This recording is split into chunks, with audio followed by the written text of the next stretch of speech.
Hello everyone, welcome to teaching Pathshala. मैं हूं आपके एजुकेटर ज्योति। तो फाइनली आपके सीएसआई नेट जून 2025 का जो फाइनल कट ऑफ है उसे रिलीज कर दिया गया है। आप देख सकते हैं मैं सीएसआईआर की जो एचआरडीजी की जो वेबसाइट है वहां पर हूँ। ठीक है, इनके ओरिजिनल वेबसाइट पे नहीं निकला है, यहाँ पे निकला है। ठीक है, तो दोनों ही यहाँ पे पीडीएफ दे दिए गए हैं, कट ऑफ के पीडीएफ दे दिए गए हैं और आप अपना रिजल्ट चेक कर सकते हैं, यानी कितनी रैंकिंग आपकी आई आप ये चेक कर सकते हैं।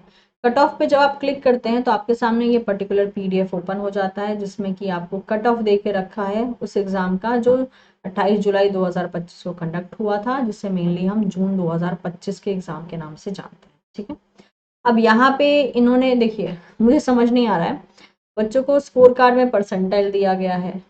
ओके, एक शिफ्ट में एग्जाम हुआ था, रिजल्ट परसेंटेज में निकाला है, तो परसेंटाइल तो स्कोर कार्ड में परसेंटाइल देके कंफ्यूज करने का क्या लॉजिक था पता नहीं, क्योंकि परसेंटेज में निकालना काफी आसान है चीजों को, रेदर देन जबरदस्ती उसको परसेंटाइल में कन्वर्ट करके फालतू में उन्होंने एक बीच में जो है कॉम्प्लेक्सिटी क्रिएट कर दी कि हाँ परसेंटाइल में आएगा या नहीं आएगा। एनीवेज, अच्छी बात यह है कि इन्होंने यहाँ परसेंटेज में कट ऑफ दिया है। इससे आप ये जान पाएंगे कि आपने कितने रॉ मार्क्स पे जो है इस एग्जाम को क्लियर किया है। तो परसेंटाइल वगैरह मेंशन कर, सॉरी परसेंटेज वगैरह मेंशन कर दिया है। ये जो मेंशन है that is the percentage not percentile, ध्यान में रखिएगा। यानी परसेंटेज का मतलब हो गया 200 में से आपने कितना स्कोर किया है, उसी को इन्होंने परसेंटेज में चेंज कर दिया, जो जनरल फॉर्मूला होता है। तो एक काम करते हैं, इसको हम जरा सा अपने तरीके से जो है समझने की कोशिश करते हैं। तो यहाँ मैं अभी निकाल रही थी थोड़ी देर पहले। तो जीआरएफ की अगर बात करते हैं तो जीआरएफ का कट ऑफ जैसे कि आप यहाँ पे देख सकते हैं, मैं एक बार हाईलाइट कर देती हूँ लाइफ साइंस का कट ऑफ। तो ये रहा लाइफ साइंस का आपके लिए कट ऑफ जीआरएफ का, जो कि अनरिजर्व के लिए गया है 51.50, यानी कि out of 200 marks it is 103 marks. काफी मतलब लो कट ऑफ गई है, 103 कट ऑफ गई है। ठीक है, नेक्स्ट ईडब्ल्यूएस के लिए 44 कट ऑफ दिया गया है, यानी कि 88 मार्क्स आउट ऑफ 200। ओबीसी के लिए इट इज 43.75, यानी कि इसका अगर हम नंबर में देखते हैं तो 43.75 होता है 87.5 मार्क्स। एससी के लिए इट इज 37.25%, यानी कि 74 मार्क्स। एसटी के लिए 35.75%, यानी कि 71 मार्क्स। और पीडब्ल्यूडी के लिए 25%, यानी कि 50 मार्क्स का कट ऑफ किया है। ये सारे मार्क्स जो हैं आपके आउट ऑफ 200 हैं, यानी सीधी बात वाली चीज की गई है कि भाई 200 में से जितना स्कोर किया है उसको परसेंटेज में इन्होंने आपको दे दिया है। ठीक है, नेक्स्ट अगर देखा जाए यहाँ पर, तो अगला अगर बात करते हैं तो यहाँ पे कैटेगरी 2 यानी कि एलएस की बात की है, लेक्चरर असिस्टेंट प्रोफेसर की बात की है। तो इसमें अगर हम कट ऑफ की बात करते हैं तो देखिए यहाँ पर लाइफ साइंस का कट ऑफ जो है अगेन यहाँ पे गया है अनरिजर्व का 46.350, ईडब्ल्यूएस का 39.60, ओबीसी का 39.3, एससी का 33.5% एंड एसटी का 32.17 एंड पीडब्ल्यूडी का जो है 25%। बात करते हैं admission to PhD only category, इसको अभी हम निकाल के देखेंगे कि कितना गया है। ठीक है, ताकि हमको पता चल सके, क्योंकि रॉ मार्क्स में इन्होंने अभी तक जब से ये लागू हुआ है 3 कैटेगरी का रूल, तब से इन्होंने रॉ मार्क्स में कभी नहीं दिया है। तो लाइफ साइंस का 38.25 फॉर अनरिजर्व, ईडब्ल्यूएस के लिए 33, ओबीसी के लिए 33, एससी के लिए 27.50, एसटी के लिए 25.70, पीडब्ल्यूडी के लिए 25। ठीक है, इसको हम जरा सा कैलकुलेट करके चेक करते हैं। तो यहाँ पे हम ले लेते हैं that is only for PhD, only PhD का निकाल लेते हैं नंबर। दैट इज अनरिजर्व के लिए इन्होंने दिया है 38.25, तो आपका 38.25 इंटू 2 कर लीजिए, तो ये आ रहा है आपका 76.5। यानी आपने इतना मार्क्स या इससे ज़्यादा स्कोर किया है तो आप अनरिजर्व कैटेगरी में, कैटेगरी 3 में आप क्वालिफाइड हैं। ईडब्ल्यूएस की बात करते हैं, इसका है 33%, तो यानी कि वही आना चाहिए 66 मार्क्स, तो ये 66। इसके बाद है ओबीसी की बात करते हैं, ओबीसी का भी 33 है, मतलब 66 मार्क्स। एससी का है यहाँ पर 27.50, 27.50 इंटू 2, 55 मार्क्स। नेक्स्ट ST के लिए यहाँ पे दिया है इन्होंने 25.75, तो ये शायद 51 या 52 करीब होगा।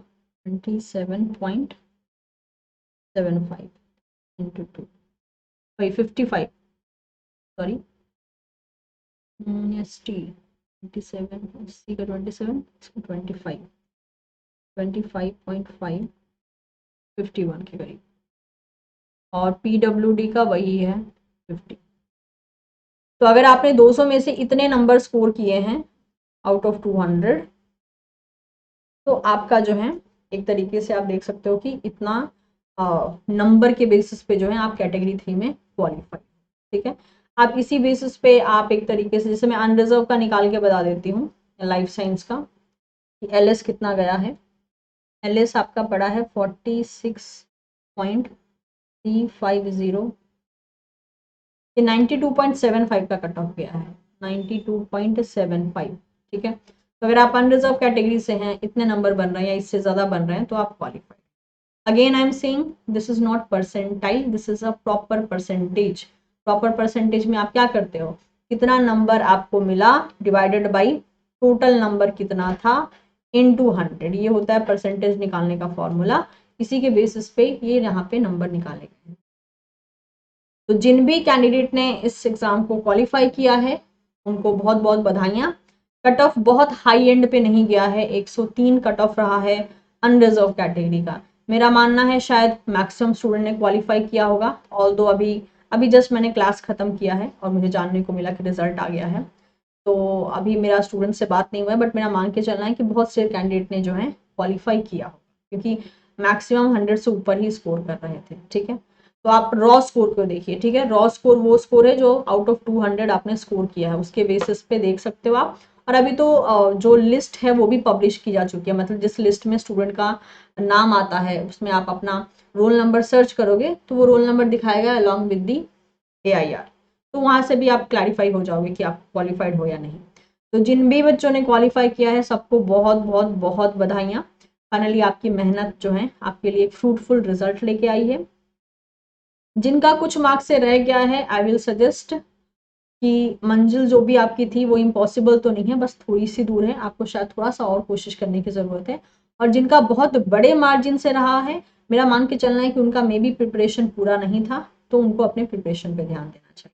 ठीक है, तो जिनका नहीं हुआ है वो ऑब्वियसली अगर कुछ मार्जिन मार्क्स से रहा है, कुछ एकदम बॉर्डर लाइन पे आके रहा है, तो वो थोड़ा अफसोस रहता है। बट ठीक है, कोई बात नहीं, दुखी होने का मन है वो भी आप कर सकते हैं, क्योंकि एट लास्ट सारी की सारी चीज़ें ही हमारे इमोशंस का पार्ट होती हैं। खुशियाँ, दुख, दर्द, सब कुछ हमारे इमोशन का ही पार्ट है। तो हम जब मतलब कुछ किसी टाइप का हमको मेंटल ट्रॉमा मिल रहा है, तो ऐसा नहीं है कि मैं कहूँ कि आप खुश रहिए, नहीं रह सकते आप। ठीक है, तो जो भी इमोशन है जस्ट एक्सप्रेस दैट, और खुद को जो है जिनका क्वालिफाई हो गया वो तो इंटरव्यू की तैयारी कर सकते हैं, जिनका नहीं हुआ है खुद को थोड़ा सा वक्त दीजिए और फिर से कम बैक कीजिए एक नई एनर्जी और नए जोश के साथ। तो once again congratulations to everyone, और जो बच्चे फिर से तैयारी शुरू कर रहे हैं उनके लिए ऑल द वेरी बेस्ट। ठीक है, यस, आप अपने रिजल्ट जो है कमेंट सेक्शन में ज़रूर मेरे साथ शेयर कीजिए, मुझे जान के बहुत खुशी मिलेगी कि आप लोगों ने क्या स्कोर किया है। और इसके अलावा कोई आपके पास ओपिनियन हो उसके लिए भी कमेंट बॉक्स ओपन है, आप जो है अपनी ओपिनियन को वहाँ भी शेयर कर सकते हैं। Thank you so much everyone, will see you soon in the next session. इस रिजल्ट का लिंक जो है आपको इसी वीडियो के डिस्क्रिप्शन बॉक्स में देखने को मिल जाएगा। Bye bye, have a great evening guys.